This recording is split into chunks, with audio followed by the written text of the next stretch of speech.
So we're sitting in front of Lead Vault together today, and we have our pipeline built.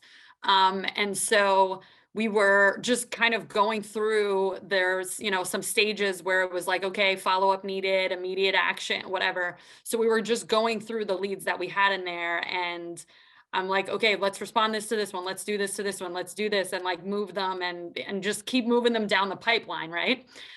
Getting them to the next stage or putting them in a follow-up sequence or whatever. So I think just sitting there and doing it together, Liz was like, oh my God, this makes so much sense. When I go in here, I don't just like leave them there. Like I actually move things, and I have to constantly be shuffling people around. I'm like, yes, that's the whole point, right? Just to get them to the next stage, to get either more information out of them, or if we need to do something. So anyway, we just had a really good session today, just going through the leads that we already had. And these were FSBOs from like back in May.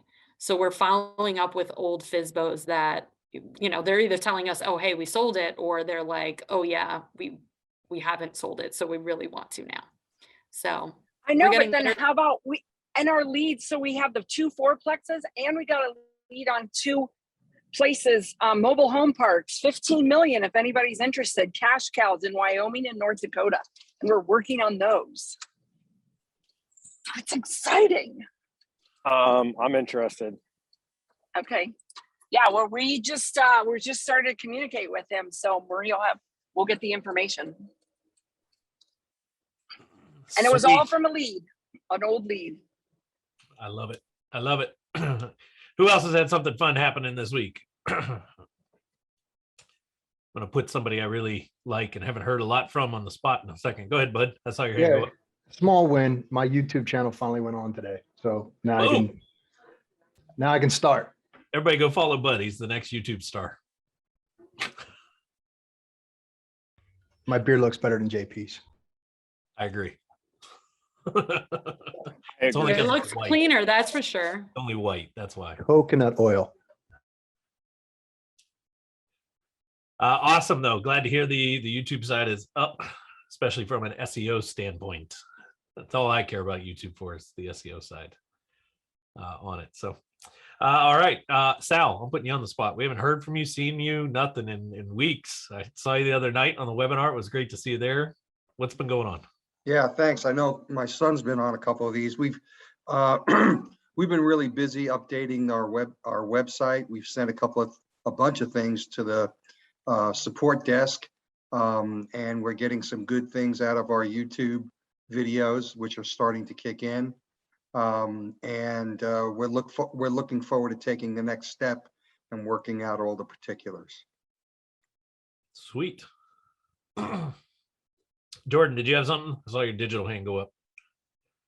And then I'm trying to use the etiquette, the Zoom etiquette with the hand raise thing. Oh, okay.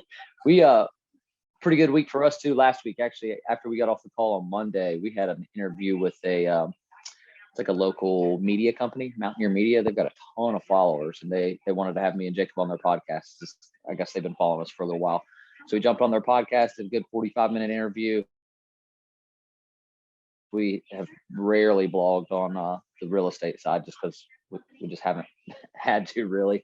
So that was really cool, getting some exposure with them. They're going to do a bunch of blogs for us. They're going to do a bunch of social sharing and all kinds of cool stuff for us. So it's a good partnership. And then Jacob locked up another deal today, or I think our Columbus partnership locked up another deal, and he had a good showing on it today. So getting into the wholesale thing. Never thought I was going to do that, but here we are. Sweet. Love it. And it was a good episode. If you haven't shared it in the group yet, I encourage you to share it. Did I not share it in the group yet? I gave you guys a shout out.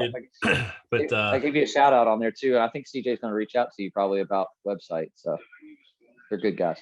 Cool. Yeah, I appreciate the shout out. I heard that when I listened to it, but just overall, it was a great episode that literally took everything we talked about last week right into play, just around building that awareness.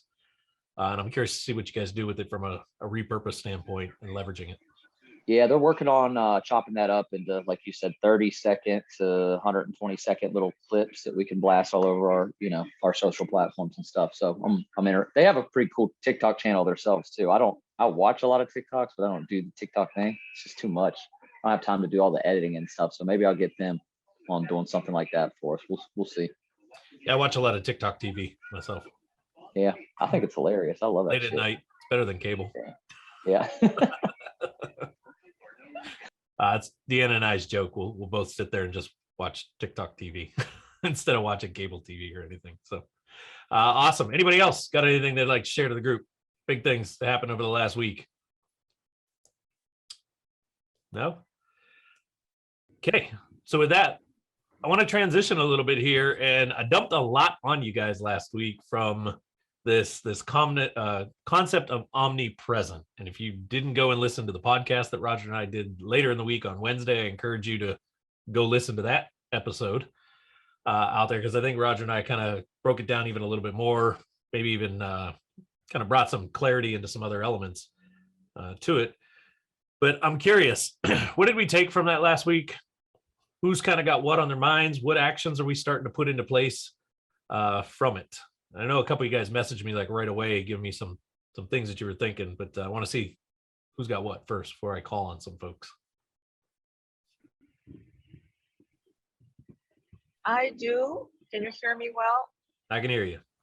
Yes. So Aisa and I, because I was in Baltimore, so we shot a lot of videos because we're going to be out of town December and January. And so I am excited to just chop all of those. And I had prepared in advance the content on what we're going to talk on each one of those videos, so we can repurpose them.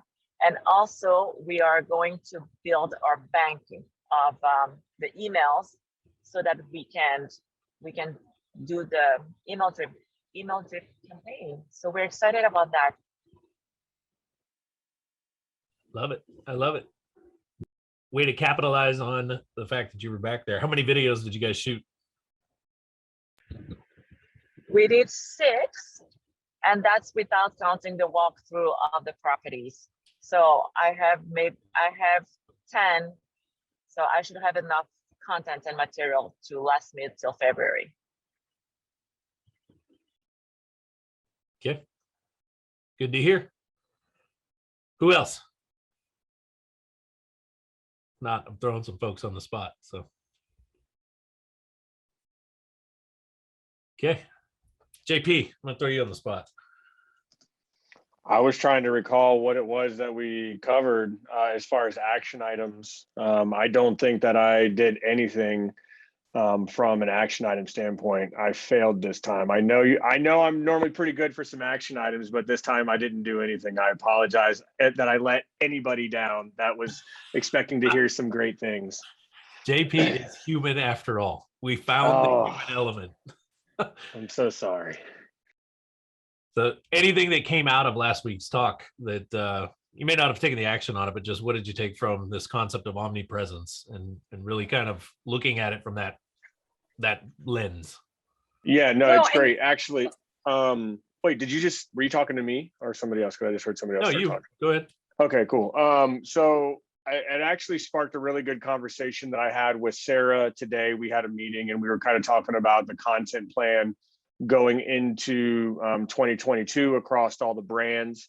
And, definitely the idea of like the omnipresence being able to take, actually one of the things that I did do is I ordered an additional camera to get set up. So that way it can record me during a lot of my coaching calls, man. I drop a lot of good stuff that I could probably repurpose, little 30 to 90-second clips. And so, with that, as well as, I was talking to Sarah about like, hey, let's come up with a 52-week content plan using some topic triangles, figuring out all that stuff. So that way we could be purposeful with our omnipresence, across all the platforms. And so it was a really good conversation. And it was really helpful having all the information that you shared last week, top of mind to be able to guide that conversation along. Sweet. Anybody else have anything from last week that really stuck to them? Ideas, things that they're going to start to put a game plan around? Well, for Maria and I, since we do those calls, we do our little live thing on the update every Tuesday. We talked about it, and it's whether, I do it because I can video edit, or we get somebody and we have to do it. So talking is cheap, but taking little blurbs of that and putting it out there, especially because we do that count, and that really helps, like how many more houses are on the market or not on the market here, and just getting that little blurb out. So we do need to chop it up more, and we talked about it. So like I say, whether I do it, so talk is cheap, but we did talk about it, and we do have to do it. And we have the content to do it because we do that every week, and it's 20 minutes, so we can cut that up into little segments. Awesome. Anybody else? Now I'm going to share the screen here in a second. Okay, so then with that, I want to continue this week with a little bit around how to accelerate the growth in this space. And if you guys were on the webinar I did on whatever day it was last week, Thursday, Friday, the heck day was that? I think it was Thursday last week. You saw this diagram, and I started to go into this a little bit on the webinar. I didn't get as deep as I want to take it here tonight. Okay.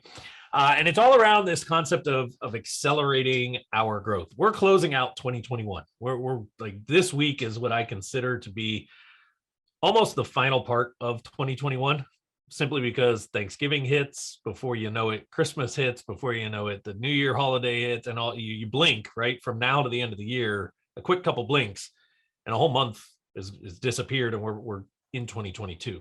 So if you're not already planning for 2022 right now, if you're not already starting to think, I think Roger and I probably 4 or 5 times a week mention something like, as we look at 2022, as we go into 2022, we've had these conversations with our team now for 3-4 weeks. Like, this is what's got to happen, because when we get into 2022, here's our plan. If you're not thinking that way, you're already kind of behind the curve, in essence, right? You're already starting to kind of have to play catch up on it. And when we look at the accelerated growth model, why did I start with omnipresence last week?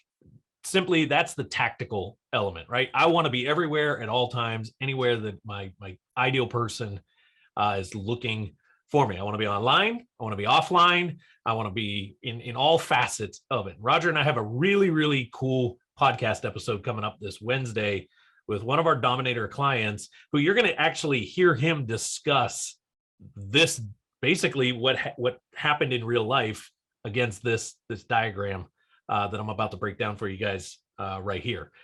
It wasn't just one thing that got him a couple of these leads that generated $40,000, $50,000, $60,000 plus worth of business for him. It was a combination of these elements, right?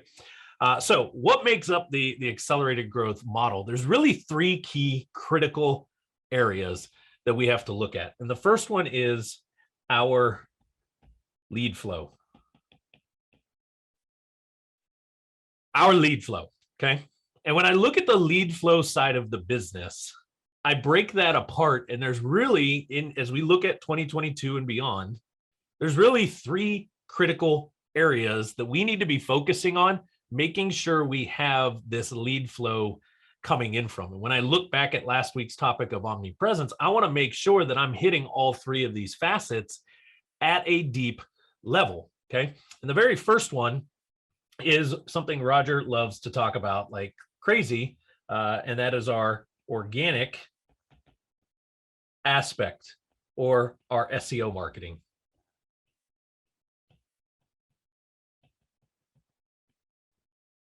The organic side, or our SEO side, is a major element to lead flow, right?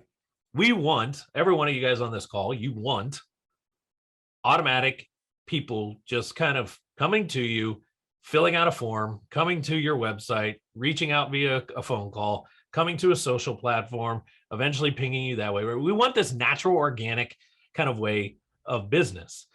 So from that standpoint, we got to start asking ourselves, what are some elements of my marketing that I can do to stay super omnipresent in the organic space? And without letting Roger unmute and go into 50 minutes of teaching things that he teaches every single week, I bet we can all sum it up. And I'm going to give Roger a second to kind of add to this in a minute here. But I think we could all sum it up. Like, what are the things that we can consistently be doing to stay omnipresent on our organic side? It's stuff like our GBP. I always have to stop for a second and think of that one before I say it instead of saying GMB. The GBP, Google Business Profile, right? Staying very consistent there. It's stuff like blogs every week. It's stuff like our links and building authority, right? Our EAT element comes into play to stay omnipresent there. Press releases is another way that we can stay omnipresent from an organic side. These are the type of technical or tactical type approaches that keep us always front of mind to Google, front of mind to the individual who sees these type of elements and these different components, right? And there's a lot more to go deeper on that. Roger, anything you want to add specifically, kind of more high level on that before we kind of shift it? Yeah, actually, from our presentation that I did over the weekend, kind of came up with 3 important kind of topics that's very high level that you guys can kind of build from. But it's number one, on page, right? When we talk about on page, everything that has to do with your website, look at it that way. So what are the things like blogs, certain keyword research that you want to add to certain pages, location pages, things like that. The other one that's very easy to kind of keep high level and something that you can always work on and it will kind of move the needle is called citations, right? Talk about those a lot. Anything that cites your business, whether it's a directory or some kind of mention on a social media platform. So those are real important. And the final one is reviews. So always trying to kind of keep those good relationships going and asking for those reviews, and mostly for your GBP, which formerly known as GMB, to keep that alive and let Google know that you're still in business. So I'll kind of leave it at those 3 right there. Next to organic, the next side of things is our paid channel, our paid prong. And for many of you guys have been at this organic game now for 6 months, 8 months, 12 months. Some of you guys are, pushing, maybe even coming on to your almost 2-year mark or more. Not just with us, just in this space of like trying to get the digital side going. And you've been solely focused on organic only, and you've ignored the paid channel, right? The paid traffic. And what do we mean by paid? This is Google, pay-per-click. This is Facebook, Instagram ads, YouTube ads, right? Paid eyeballs. There is a time and a place for paid traffic in every business's strategy. The key here is we're looking at it from 3 very kind of distinct channels, but how do they work together? Our paid could actually help feed, and that marker isn't bold enough there. Let me do this. That paid can actually help feed organic. But here's the fun side. Our organic, more specifically, our SEO, can actually help feed and give us better returns on our paid channel with stronger SEO, with stronger organic focus. So if we really dialed in the omnipresent side of our organic approach, we really made sure that we're kind of like everywhere and anywhere organically somebody could try to find us. That's going to help boost this right here, our EAT, our expertise, authoritativeness, and trust with Google.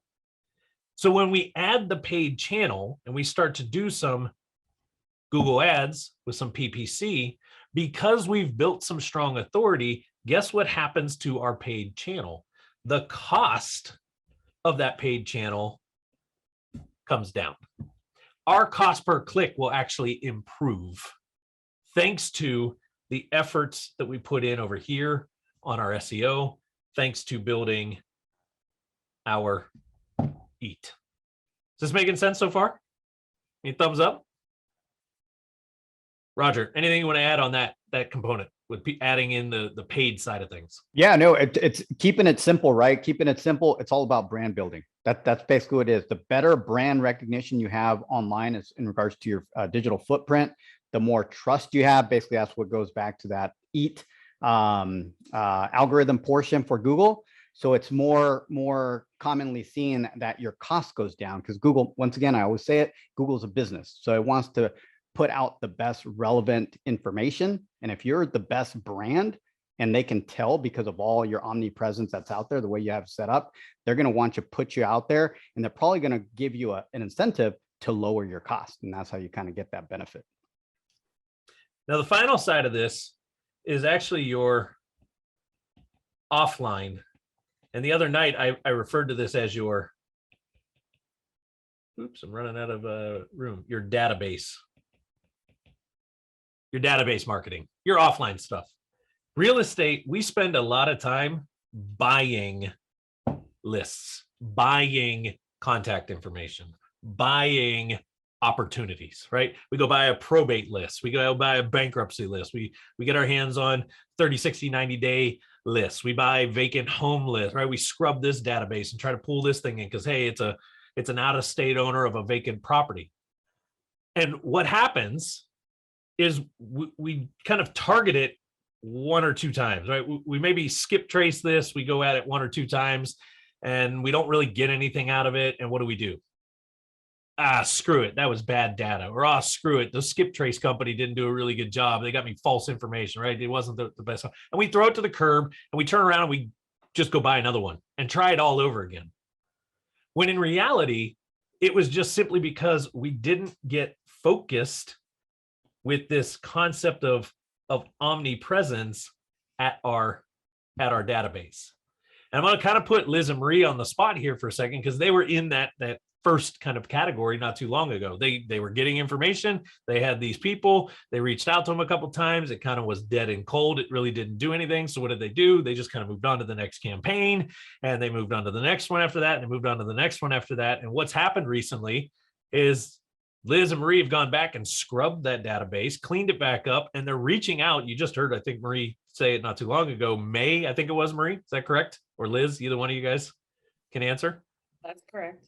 So May was the last time some of these contacts were reached out to. Well, through kind of reevaluating and getting kind of more into this mindset of omnipresence, I want to hit this database a little bit more frequently, touch base with them again. Don't let it go so cold, right? They've done a good job over the last couple months now, really building some of this right here, the organic side, getting some components out there so that those people, even though they may not have answered them back, I bet they've been seeing some increased traffic to websites. They've been seeing some increased searches around who the heck this company is. And look, it's starting to unfold new opportunities, right? And it's simply because the organic side of our business sometimes gets too much of the hype. We get so wrapped up in, man, I just want people to naturally find me and fill out my form. And what do? We end up sitting back with our hands, right? Sitting on our hands, not doing anything. Or we go, okay, never mind. I'll just pay. I'll just buy the traffic. Let me just start doing a bunch of PPC, a bunch of Facebook ads. That's going to be the best way to drive leads. And we just do that and we sit. And we overlook some of the easy kind of nonstop prospecting, or I should say fanatical prospecting of our database. And it's not a common, or it's not a single one of these, right? It's not like you must do this one and this one only, and that's what's going to do all the work. It's a combination of this one, and this one. A combination of all three of these working in tandem, being omnipresent all over the place. Online, offline, paid traffic, doesn't matter. They'll find me. That's how we fill the funnel. Does this part make sense so far? Yes? Thoughts on that? Sal, I see you nodding your head. This is always I got ideas in my mind. When I do this, it's like I got ideas pondering. What's going on?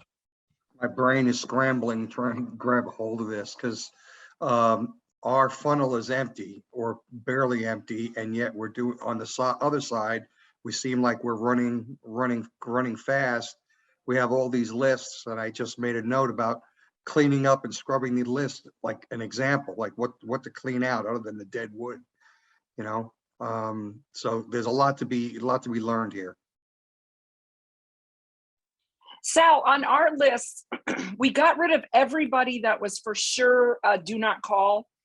And so that was the easy. And then we also had a goofy list of for rent by owners, and all those numbers in there were wrong. They were all landlines, so we got rid of all those.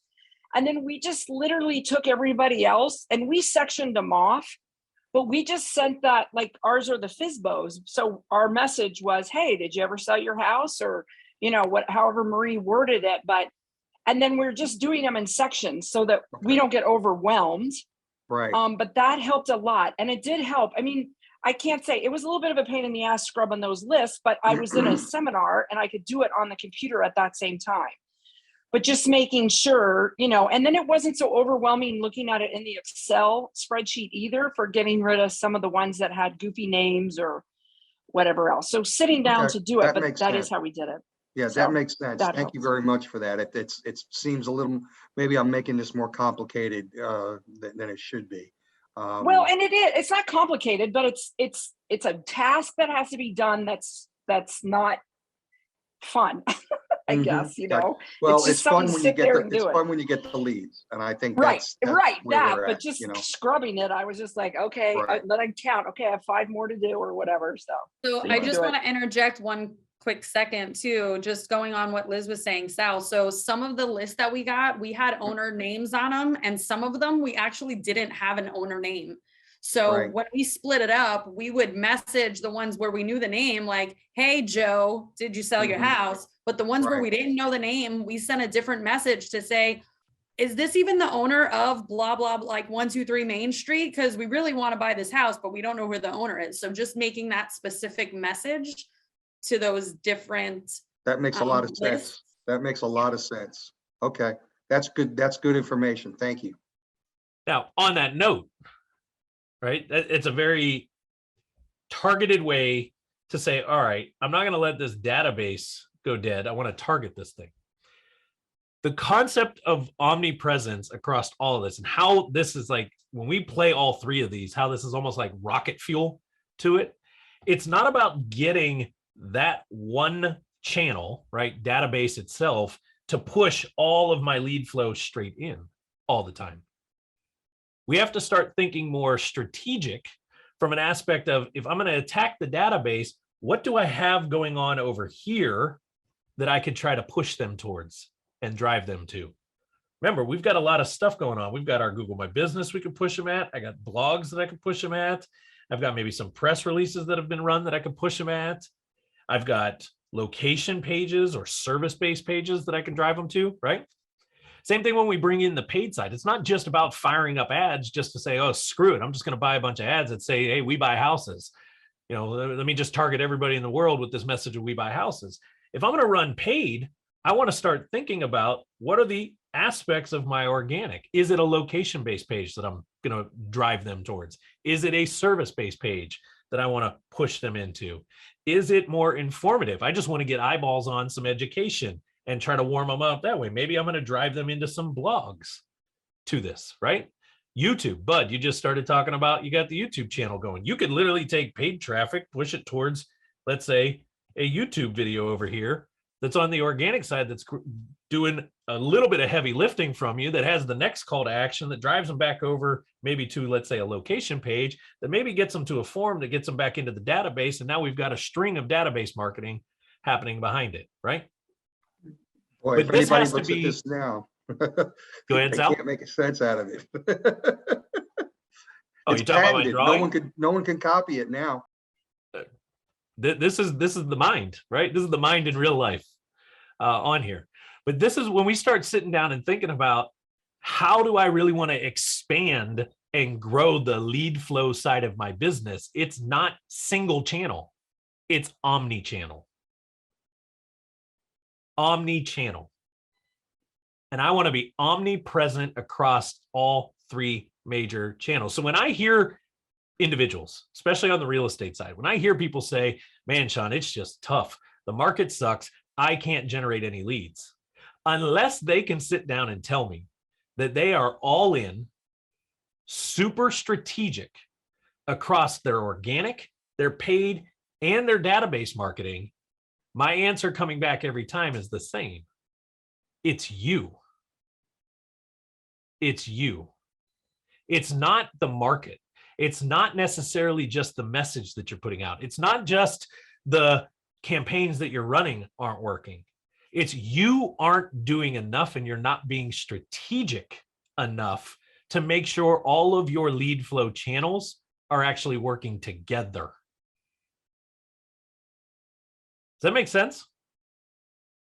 Do we understand kind of like this idea of omni-channel is the same as omnipresent? I want to be everywhere, and I also want to be on every platform, every outlet that I possibly could get somebody's attention on.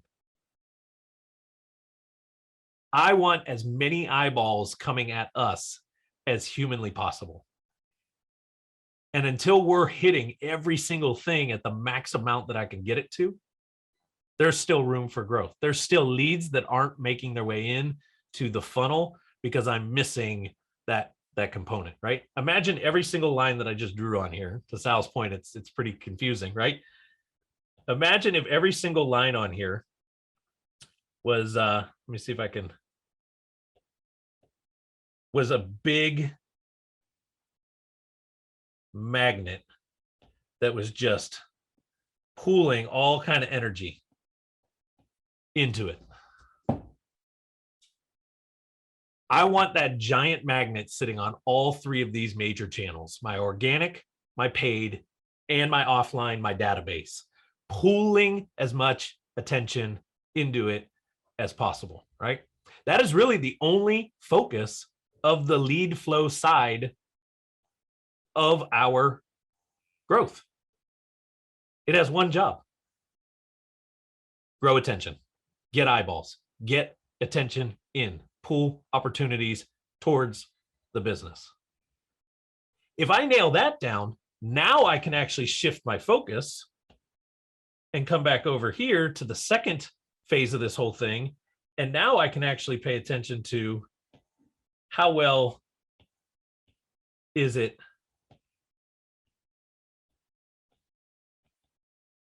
converting. Too often we get so wrapped up in the conversion of the marketing we're doing when we don't even have enough marketing out there. Roger gets hit with this all the time. Hey man, I've been doing SEO now for 30 days and I'm not getting anything out of my SEO over here. All this stuff that you are trying to do for me, nothing's happened in 30 days.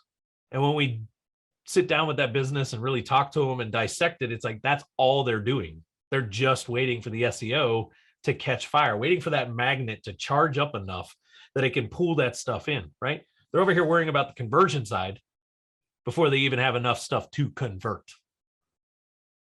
So when we look at the conversion side of our business, again, we're going to break this into, there's three kind of like critical elements that help us convert. We want to start putting our focus in once we have solid lead flow. Until you've got good lead flow coming in, or until you've got some stuff working, there's no real point in getting too stressed out on the lead flow or the conversion side. And the first one over here is your number one tool, your website.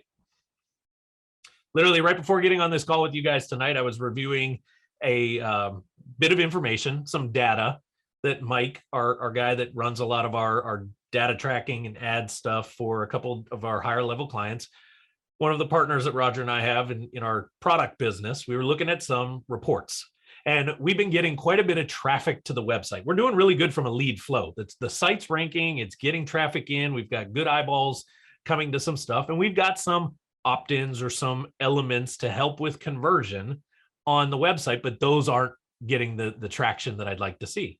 So Mike and I were going back and forth on some data. We were looking at, of the like 500 and something views to the web page that just happened in the last 30 to 40 days, only about 8% of those views made it far enough down the page to even see that bait and hook, right? To get them to convert.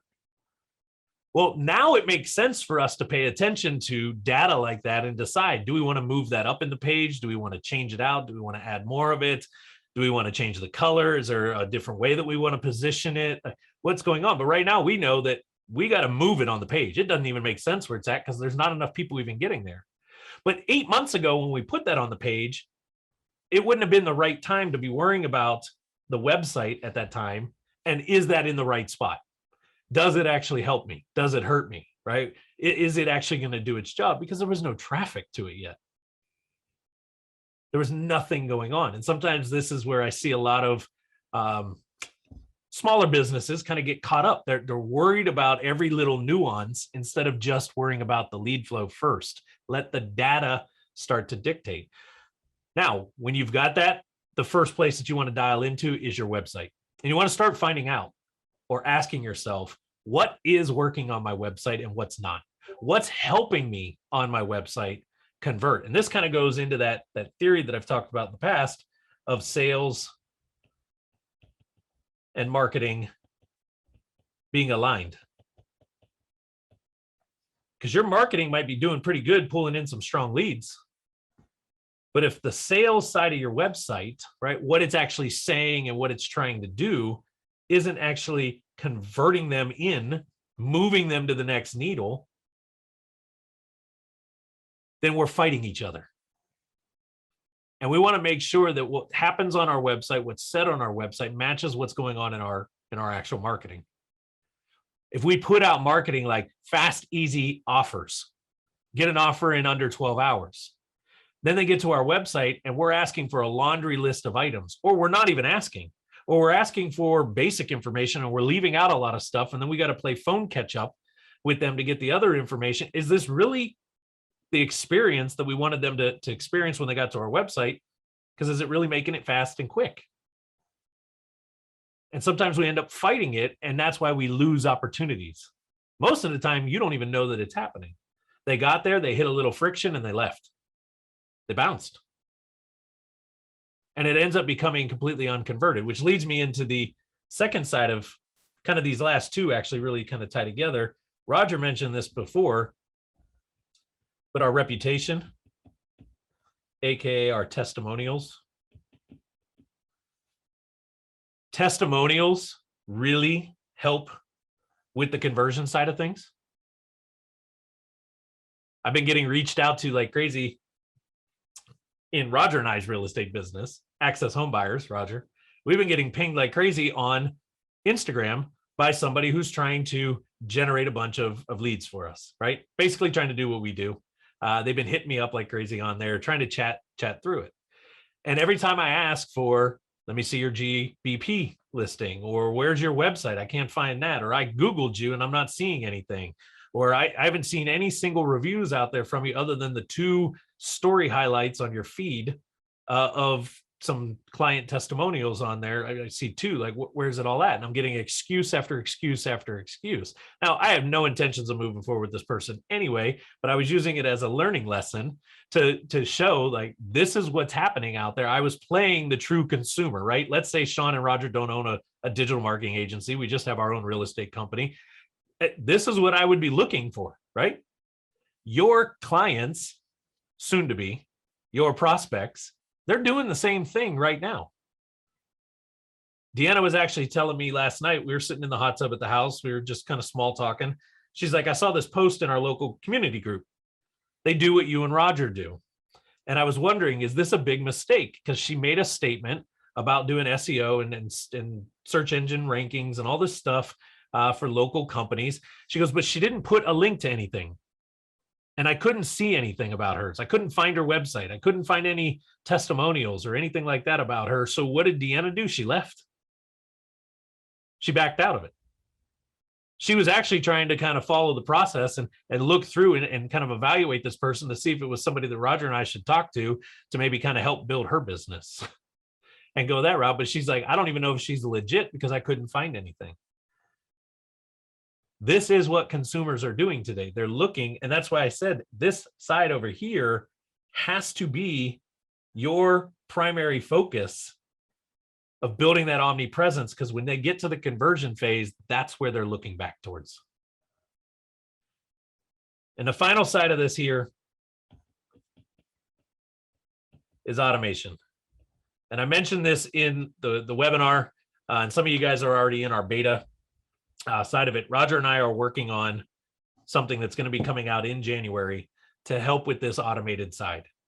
From a conversion standpoint, somebody calls you and they don't hear from you right away. They don't get an answer from you. Somebody fills out a form and they don't hear from you right away. Somebody chats with you through your website and they don't hear from you right away. You got about 5 to 10 minutes max before they're off to somewhere else. And Roger and I have seen this in some of our advanced clients. We know they're getting form opt-ins. We know they're getting opportunities, but they're saying they're not converting anything. And it's when we look at the actual process, it's because 24, 48, 72 hours have gone by since that lead came in before they've even tried to follow up with them. And it becomes really hard to accelerate the growth of the business when we're not following up at the speed in which consumers want to be sped up and communicated with. And there's stats out there right now that show that you have about 5 minutes. 5 minutes from the time they kind of try to touch base with your company, you have about 5 minutes to connect with them.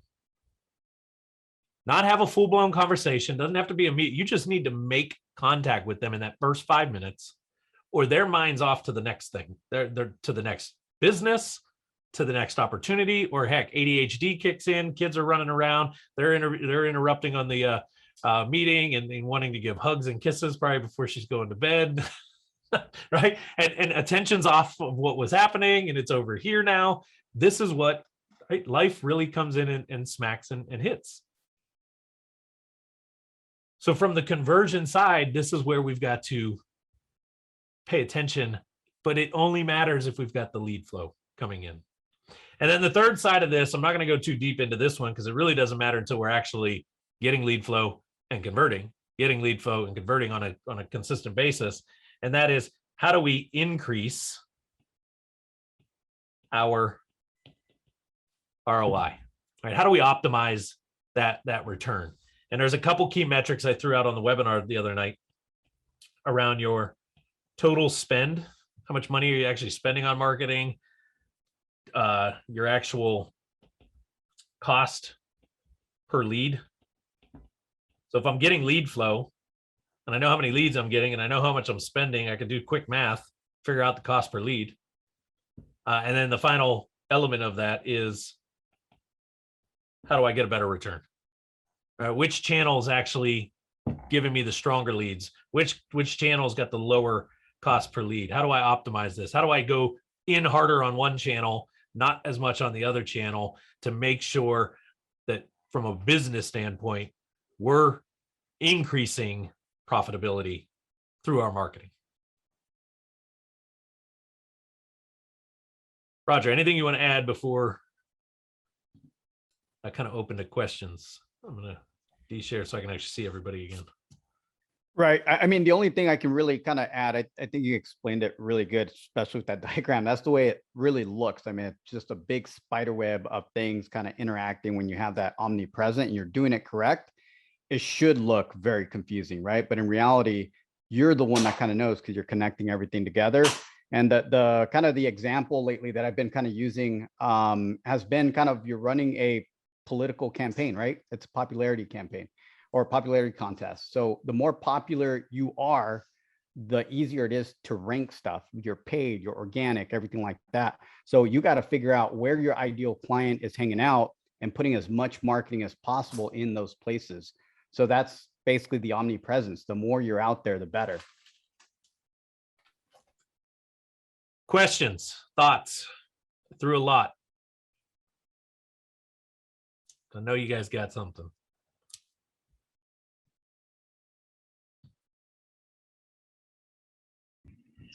I do. Just as Roger was saying, you need to be where your client is hanging out, right? Your prospect. For us in real estate, right? And I know we've talked about it already, but like we're launching our tired landlord campaign. We're going to do the marketing, the email marketing. We have the cold calls. We have all this going on, the vlogs, the videos, all of that. And so I'm just wondering again, like, where is my avatar hanging out? Are you asking me where your avatar is hanging out? Yes, like on the I couldn't tell you that. What could tell her where her avatar is hanging out? my tired landlords.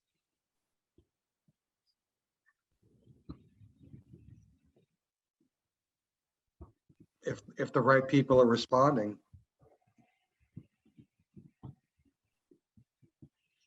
Help her out, guys. What could tell her where her avatar is hanging out? What does she need to do to figure this out? Google search. Come on, put your marketing hat on. You step into Mickey's business. She hires you as a marketing manager. Tells you that our audience is tired landlords, and I want you to start finding as many of them as possible. What do?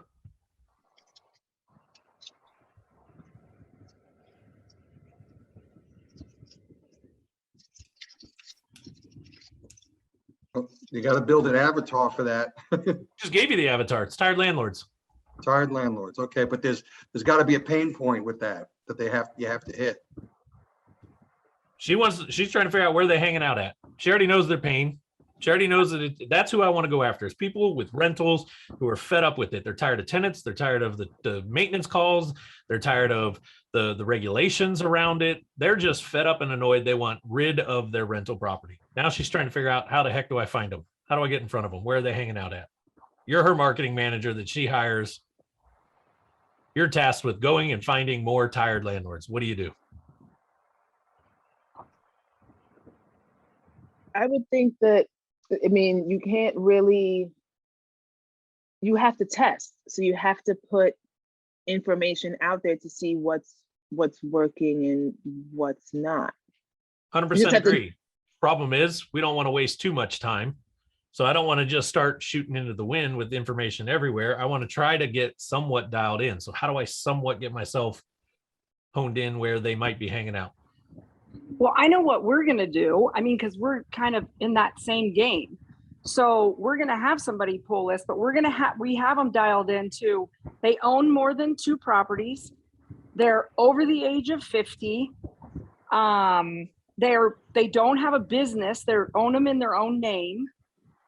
And shoot, from there. And then the other thing we've done is look at people where the houses, where they're for rent, and gone to them when they're being rented and say, would you just rather sell it? Okay, all you did was help define more of the avatar. That's not telling us where they hang out. How do you find out where that person's hanging out? Property managers. Go deeper, Sal. You're starting to get a little warm.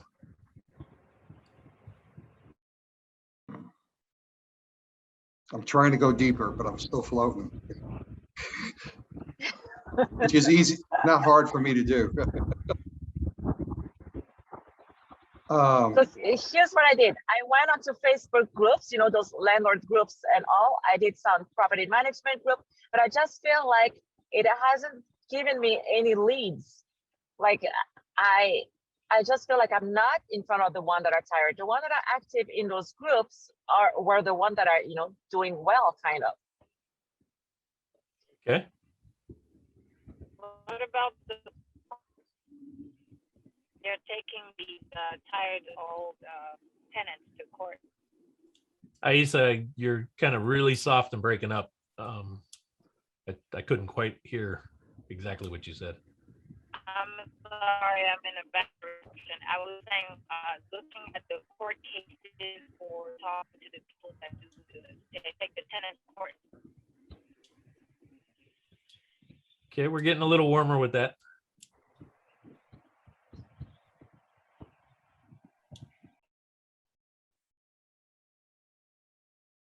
Making you guys think a little bit. We got to think like marketers if we're going to market our business, right?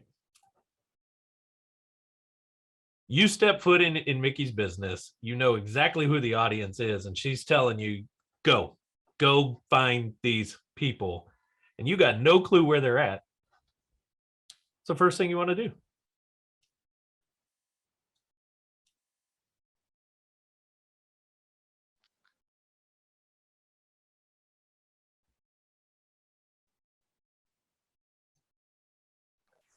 Join AI list that can tell you if they're bored landlords, and try that. Again, could it work? Possibly. Is it Well, I'm also sure- possibly well- a little bit of waste of money and time? Sure. I mean, they're not the first ones who are doing or looking for tired landlords. So why not network with other, even if it's maybe not in your area, maybe other investors who are doing similar strategies and seeing where they're getting more success. That's a great start. On that note, keep thinking kind of that same line. Keep thinking. Maybe like what you said before, driving for dollars and checking the neighborhoods and seeing those houses that look like are tired and going And to obviously those that two. works, but it's time consuming and it could be a waste of time. I'm trying to figure out, like, really quick. I want to start trying to nail down where are these people at? Where are they hanging out? Where do they get their information?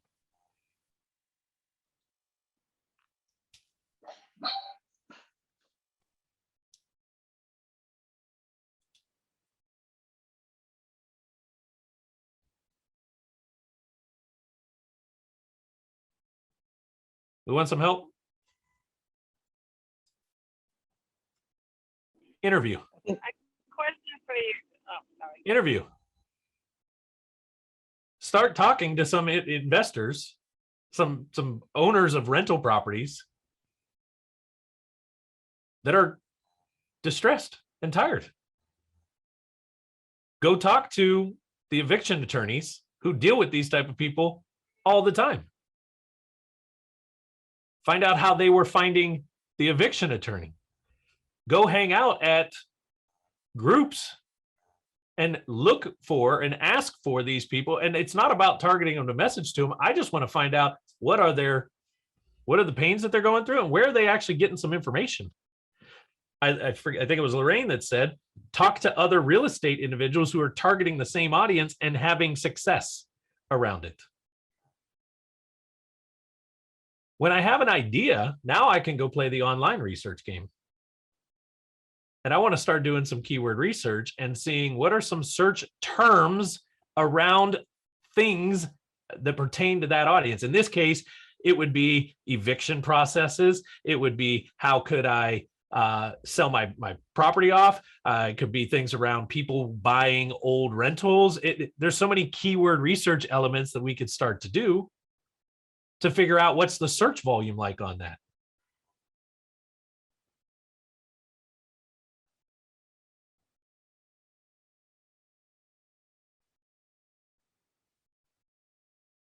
It's not about just throwing a bunch of spaghetti on the wall and wondering if it's ever going to work.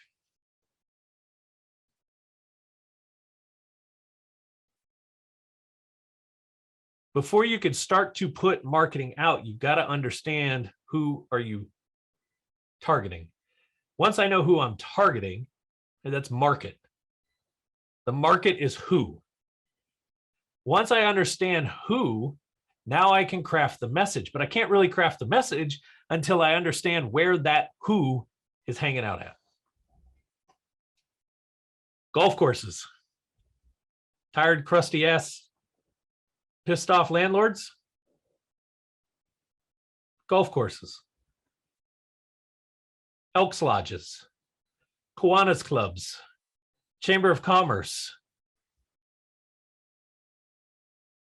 Get involved in your local level things. You will find some people who are just landlords. These are not business owners.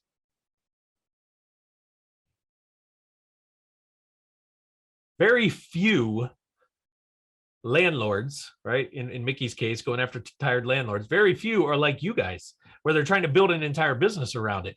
Most of these tired landlords that we want to attract and go after, they're the doctors, the attorneys, the physicians, the sales individuals who've had their careers and bought rental properties like crazy over the years. They're getting up there in age. They're fed up with it. They hit retirement. They want to be traveling. They're tired of with all the tenants, toilets, troubles, and headaches and phone calls and maintenance.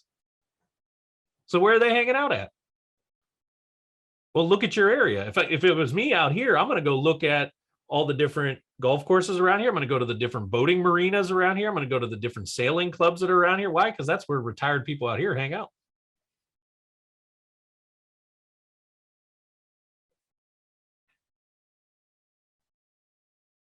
YMCA's super early in the morning, gyms super early in the mornings.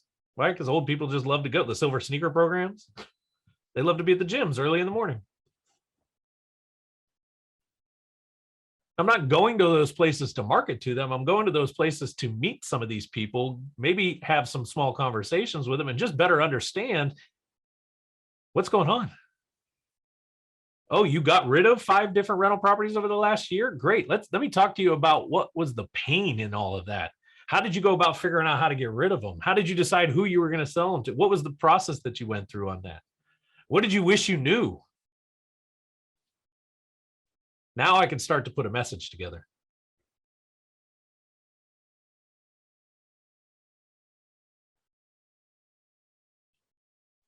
Could you even possibly, I'm sorry.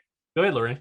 No, I was gonna say, could you even possibly, I guess, do a search for properties that recently sold that maybe are over a certain amount of units in the building when you're talking about interviewing, like reaching out to those people? Absolutely. If you can find a way to get in touch with them, 100%. Pull that list, call up JP, get best skip tracer to skip the list, get you some contact information on the old owners, call the owner up and say, hey, my name's Lorraine. I'm actually in the business of buying old rental properties. I know you recently sold a bunch of yours. I'm not calling to get yours because you already sold them. If you have 5 minutes, I'd like to ask you a couple questions so I can better serve other individuals that are in your situation. Right.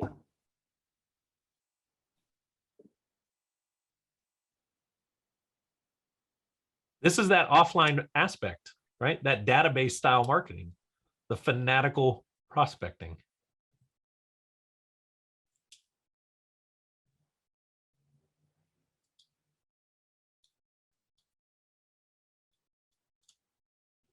I brought this up on the webinar last week. I said, if you could see Joe Jones' world through Joe Jones' eyes, then you know exactly what's going on in Joe Joe's mind. If I want to better target distressed landlords, I need to almost get into the role of a distressed landlord for a minute. I need to try to step in their shoes for a day or two and better understand what's going on with them so that I can take a step back out of it now and go, how do I become omnipresent in that world? Is it blogs that they're Googling and searching for and they're not finding information on? Then great. I need to go hardcore and write up a bunch of blogs. Is it they just want a step-by-step process? Great. I need to create that step-by-step process to help them out. Is it they wish somebody would have just reached out to them and told them that they can help? What is it, right? But I got to get there first. And too often businesses are afraid to do the research. They just want to hurry up and make the opportunity. Roger and I are dealing with that with some partners right now of ours. We need to just get in the spots that they're in and hang out and find out what's going on so we can better position the product in front of them. We know what they're searching for online, but I need to get to them offline and better understand what's going on in their mind every day so that we can better create the digital assets to help them make their decision. Does that help answer it a little bit more, Mickey? It's perfect. Now I feel like I should thank everybody for making the call for me. Thank you, everyone. It's actually a good exercise. We should create an exercise around it. Give you guys like a complete random service and audience and ask you to come up with the first 30-day marketing plan. Roger, anything you want to add? No, I think that was a perfect kind of like way to really kind of put the value of the omnipresence offline, because that's one of the things that we've been kind of trying to move towards and really educate around, that there is the digital aspect of your omnipresence and how you set all that up. We deliver a lot of that stuff. We talk a lot about, but I think there was a lot of information that now we're really pushing that kind of brings the offline together with the online. And I mean, today was just the perfect example. I'm glad kind of Mickey brought it up, because sometimes you're pushing it and you're doing everything you can, yet there are no results, right? Because you just need that little push offline to bring that person to start looking you up. Because that's basically what happens. You have those conversations offline, right? And these people start kind of wondering, it's like, all right, this sounds familiar, or not familiar, but this sounds interesting. This might be something I want to kind of look into. And what do? They start Googling the company, right? Start looking you up, and it just kind of flows after that. So I think that was a good kind of topic to kind of, or exercise to your point, Shawn, to kind of bring everything, kind of really start thinking about now the reality of how important your offline is with your online. And if you have those two aspects dialed in, I mean, you should be able to kind of literally target just about any type of avatar, right? Right now, I think on Mickey's side, we've been working a lot with her in regards to pretty much optimizing and really targeting the tired landlord on the digital side. And I think now if we optimize that offline and really kind of guide that and go after that offline, when that offline person comes online and sees the presence that she has, or that the Aiken Dev team has online, it's a no-brainer for that person that might be on the fence trying to do business with them. So that was an awesome example, I think, for that. Anybody else got any questions, thoughts, comments, anything?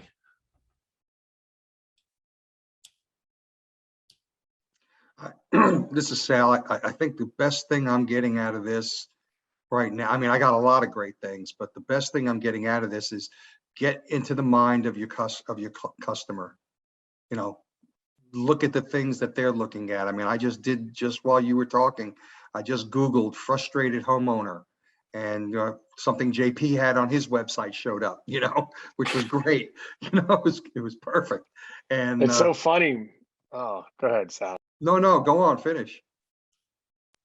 Marie just hit me up on a side chat and said she Googled tired landlord, and I was the -- thing that came up. Yeah, I mean, there you go. I mean, it's really just fits right in. And, so anyway, yeah, it's really, really good.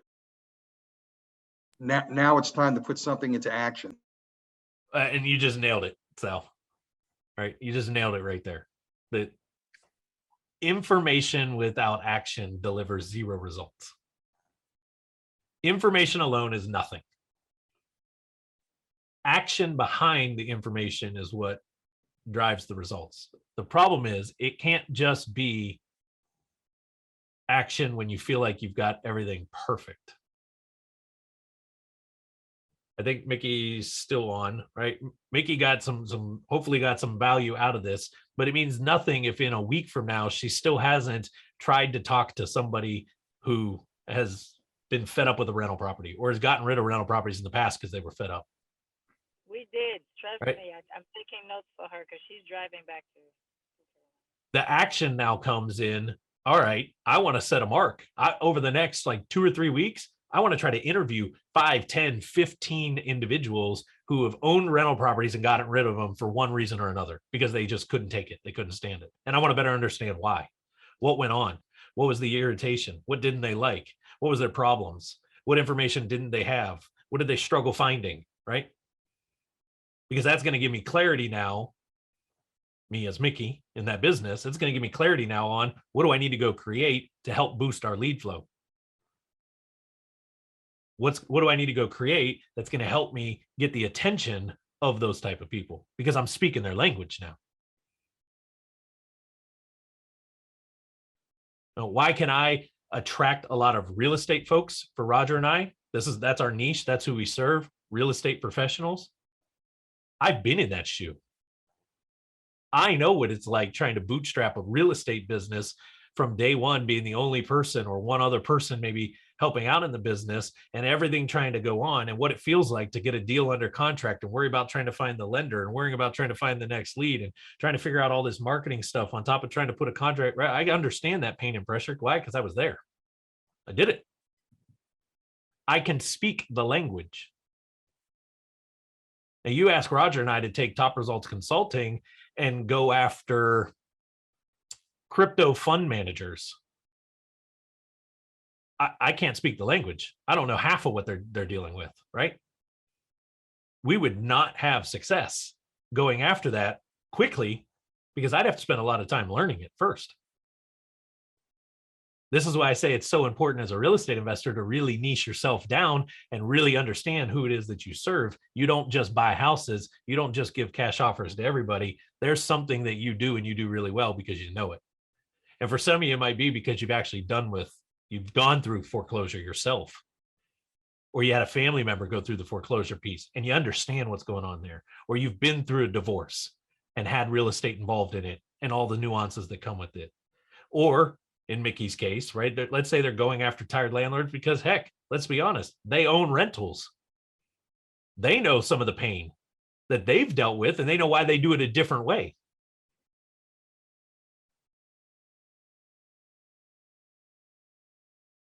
That impact of being able to niche it down and be able to speak, again, I want to emphasize that. Speak Joe Jones's language the way Joe Jones would say it.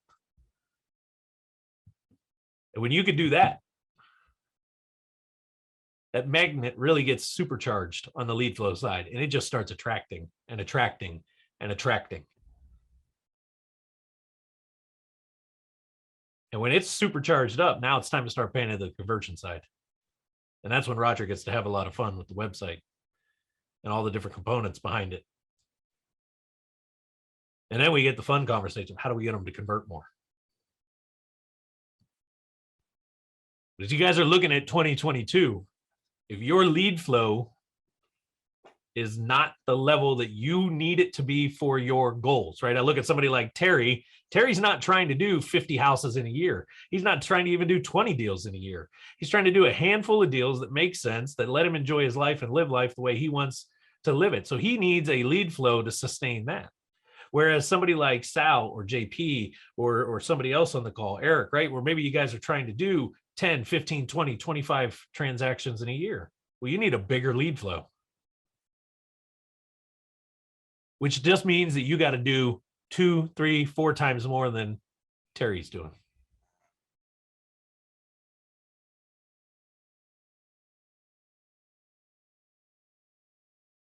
And I'll end it with that. Got me all fired up for I'm going to go on a flight. I know. So Marie and I don't golf. I don't think she golfs. So we're I don't care. I don't golf either. And I belong to more I know, golf, I'm kidding. golf But courses just in my life than I ever wanted to. finding other avenues to get to these people. But it's interesting because I was having a conversation with my future daughter-in-law's grandfather the other day, her step-grandfather, about properties he owns in Alabama that I didn't know it, and he's going to sell them. So we had this whole thing about he's a tired landlord. He's exactly it. He doesn't want to deal with them and he's not going to pass them on. So they're everywhere. And it's just, talking to whoever and everybody. And you never know what they own and who owns what where. So look at that, Mickey. You could reach out to Liz, talk to Liz. Liz will probably give you some insight of her conversations with this individual from Alabama. And not that that person's in your market, but I bet the pain is the same or similar. We are definitely reaching out. And Liz, back to the golf course kind of analogy. I don't care if you don't golf. I know you drink wine. Yes, sir, I do. And we have a new There you wine go. bar in my The neighborhood. the country club at the golf course could be your best friend. Yes, sir. Yes. Very true. It's the only reason I actually bought a cheap pair of clubs at Walmart one year and started golfing was to be on a golf course around the people that I needed to be around. Didn't hit the ball very well, but did a lot of business. All right. Anything else?